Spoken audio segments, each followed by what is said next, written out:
ऐसा है जी, जो पता आपने दिया था वो गलत है। ऋषि कुमार को वहां कोई नहीं जानता था और उस पते पे वो कभी भी नहीं रहता था। आप यहीं ठहरिए, मैं भी आती हूँ। अभी देखती हूँ इस किराएदार के बच्चे को। मिस्टर ऋषि कुमार, आ रहे हो बाहर कि मैं पुलिस को बुलाऊं? कौन है? मैं हूँ इंदिरा शर्मा, आपकी मकान मालकिन। मतलब अब सॉरी, मेरा मतलब अब क्या किया है मैंने? मिस्टर ऋषि कुमार, आपने पुलिस वेरिफिकेशन फॉर्म में अपना पुराना एड्रेस गलत लिखा है। क्या? जी हाँ। चलिए, नीचे पुलिस आई है, आप नीचे चलिए। क्या कर रही है आप? ये है ऋषि कुमार। यहाँ क्या देख रहे हैं? वहां बात कीजिए और ये लीजिए फॉर्म।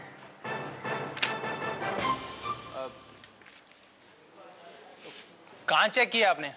कौन से घर में गए थे? अरे वो पता जो तूने कागज पे लिखवाया था वही। मैंने क्या लिखा है? अरे वही 9 नंबर ग्रेटर कैलाश। और इससे पहले जो लिखा है ये? पहले क्या लिखा है? 6 लिखा है, पढ़िए।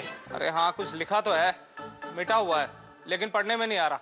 अच्छा, अब मैं आपको पढ़ाऊं भी, पढ़ाऊं लिखाऊं, उसके बाद आप कहेंगे कि मुझे पुलिस में नौकरी नहीं करनी है, उसके बाद कहेंगे कि मेरी नौकरी लगवा दीजिए किसी कॉर्पोरेट वर्ल्ड में, है ना? अरे गलती हो गई, माफ कर दीजिए। जाइए और 69 जीके में चेक करना।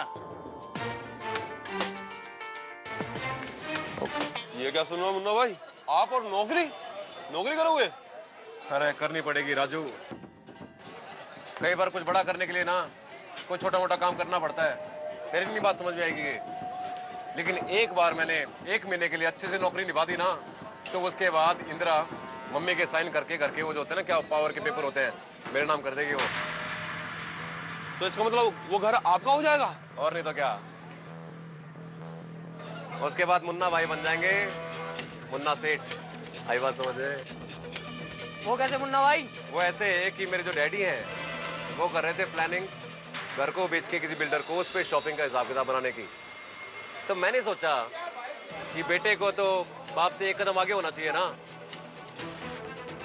तो क्यों ना मैं ही वो सब कुछ कर लूं उनसे पहले, हैं? अकेले अपने आप बिना किसी साझेदारी के, हैं?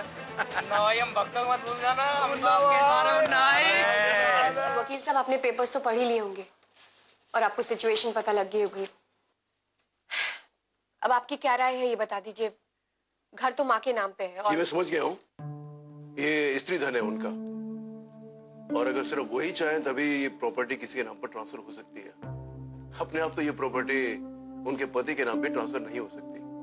वैसे मैं आपके मुन्ना भाई साहब को भी जानता हूँ, इसलिए मैं आपको ये राय नहीं दूंगा कि ये पावर ऑफ अटॉर्नी आप उनके नाम पर ट्रांसफर कराएं। लेकिन भाई साहब तो घर के बड़े हैं। ये तो आप भी जानती हैं कि वो कितने बड़े हैं। वैसे ये पावर ऑफ अटॉर्नी आप अपने नाम पर क्यों नहीं करवा लेती? कल को देर सवेर अगर आपको लोन की जरूरत पड़ जाए तो वो भी आपको इसके ब्याह पर मिल सकता है। आखिर घर तो आप ही चला रही हैं ना, और आपसे बेहतर इस घर की देखभाल और कौन कर सकता है? आप पेपर्स कब तक बनवा देंगे? वो मैं कल ही बनवा दूंगा। हमें सिर्फ आपकी माता जी के सिग्नेचर्स नहीं है। बाकी मैं रजिस्ट्रार ऑफिस में जाकर उस पर ठप्पा लगवा दूंगा। ओके ठीक है, आपकी फीस जो भी होगी मैं... फीस बाद में दे दीजिएगा, मैं चलता हूँ। ग्रेटर कैलाश 69,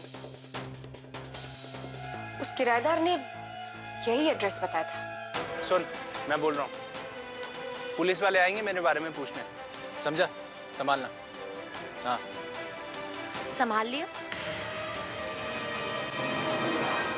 पुलिस तो छानबीन करेगी, लेकिन मुझे भी उसकी असलियत पता करनी पड़ेगी। देखिए, अब मेरी जिंदगी ना आप ही के हवाले है, प्लीज कुछ सोच के रखना। इस अबला नारी की शादी जबरदस्ती ना हो जाए, इसका जिम्मा आपके ऊपर है। पक्का? पक्का। प्रॉमिस? प्रॉमिस। बाय।